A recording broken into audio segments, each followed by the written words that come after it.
Hey guys, this is EckhartsLadder. Hello and welcome to another video. Before we get into things, just a reminder that I'm streaming a ton of Star Wars Squadrons over on my second channel, X2. I'm absolutely in love with the game, and tonight I'll be streaming with Captain Shaq and some other YouTubers you might know in preparation for a tournament we're all in. So if you're interested, you can check that out over at X2. The stream starts at 7:30 Eastern Time. Anyway, as we've often discussed on this channel, the Empire had many dark secrets, and most of those were connected somehow to Emperor Palpatine. From bioweapons to secret super ships or soldiers or the ISB or more, Palpatine was not satisfied with a new powerful navy and army when it came to controlling the Empire. Today we'll be discussing some of Palpatine's most dedicated and personal servants, the Emperor's Hands. The most famous Emperor's Hand was easily Mara Jade, later Mara Jade Skywalker. The idea of the Emperor's Hand comes as far back as the Thrawn trilogy, and in that book we learn that Mara Jade was taken from parents she hardly knew at a very young age and trained in the Force by Palpatine directly. This was the case of all Emperor's Hands. Some had prior experiences even as young Jedi, like Roganda Ismarin, but others had just been tracked by Palpatine since birth. We definitely know the most about Mara, who was trained not only in the Force but the general skills of an assassin and soldier, from hand-to-hand combat to espionage to lock breaking to more, many of which are shown in Star Wars Allegiance and Choices of One, really great books by Timothy Zahn that I recommend. Basically, the training that went into Emperor's Hand was personal, and it was all geared towards fulfilling their duties. Here's an excerpt from the Thrawn Trilogy sourcebook, which itself is really just a rewording of Mara's speech to Luke Skywalker in The Last Command. Mara Jade had been the Emperor's Hand. That was her code name in his inner court. She served him throughout the galaxy as an extension of his own dark will. She took on the jobs the Imperial fleet and stormtroopers could not handle. Her one great talent was that she could hear the Emperor's call no matter where she was, and she could report back to him in the same way. She exposed traitors, brought down enemies, and helped control the mindless bureaucracies through subterfuge and violence. Mara had prestige, power, respect, and purpose. I think that quote touches on a few things, not only that Emperor's Hands were the direct will of Palpatine personified, but also that they operated outside traditional military channels. Emperor's Hands operated much like Darth Vader did. They were outside the military chain of command, but could take resources or information wherever they needed it. When the Emperor was in power, Emperor's Hands could talk down to admirals. As we see in the Thrawn trilogy, they had access to incredible resources, very powerful tools, including backdoors built into every single Star Destroyer. And we see in Star Wars Allegiance that Mara is able to easily access basically any Imperial computer and can acquire whatever information she needs. She even has access to Palpatine's personal library, which has probably the most exclusive information in the entire galaxy.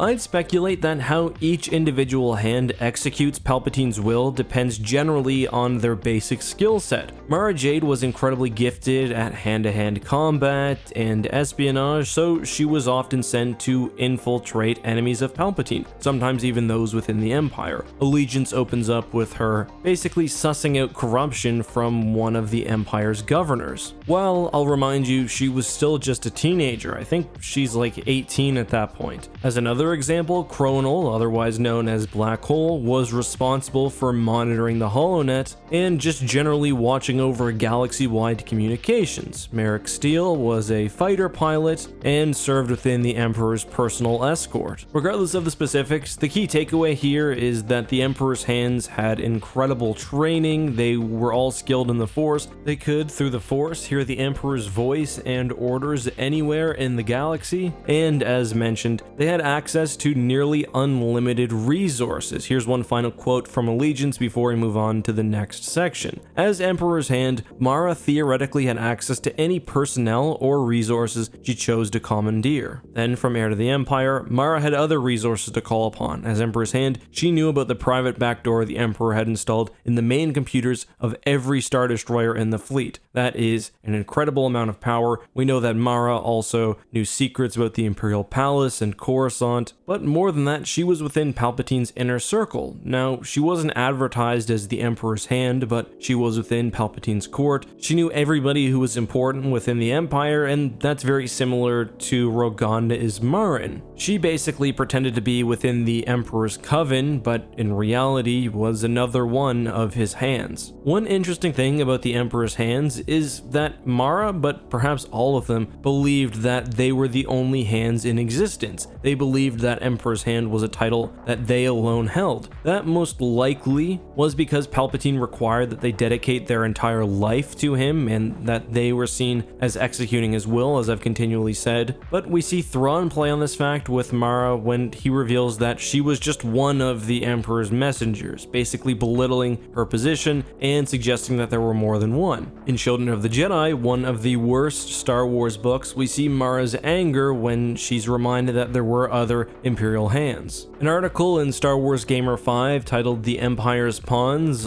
also discusses how Mara and Lumaya, both hands at the same time, had what was described as a fundamental repulsion at a nearly atomic level, despite not knowing that they were rivals. Another thing to note is how the hands reacted after Palpatine's death. Mara felt massive despair, not only because of the loss of her master, but because of the loss of her former life, where she was a very important person and mingled among the galaxy's elite. She was also still receiving orders from Palpatine after death, specifically to kill Luke Skywalker. That was the fate of others, including Jen Droga, Palpatine's most dedicated hands, while others like Lumaya or Sarkev Quest basically managed to go on their own way and saw their lack of a master as a sort of opportunity to gain personal power. Aside from Mara, other famous Empire's hands included Roganda Ismarin, who I've been alluding to throughout this video. She was a Force-sensitive child of Jedi parents, and would go on to give birth to Eric Ismarin, who some would think was the heir of Palpatine. Lumaya was also a very famous hand. She first appeared in the classic Marvel comics, but would later return in Legacy of the Force as master of Jason Solo, and the one who would convert him to the dark side, at least partially. Merrick Steele is the protagonist of Star Wars TIE Fighter, and was not only Emperor's hand, but also Emperor's reach, voice, and eyes, although those additional roles haven't really been referenced a whole lot outside of TIE Fighter. The last I'll mention for now is Chronal, who was a member of the Prophets of the Dark Side and was more frequently known as Black Hole. He's a very strange character, and I've done an entire video on him if you're interested. Anyway, that's about all I've got for today. Hope you enjoyed this video on Palpatine's hands. No, not those ones. Just a reminder that I will be streaming some Star Wars Squadrons pretty soon after this video goes live, so if you're interested, I've included a link to the stream down in the comments and description. Until next time, be safe, have a good one, and may the Force be with you.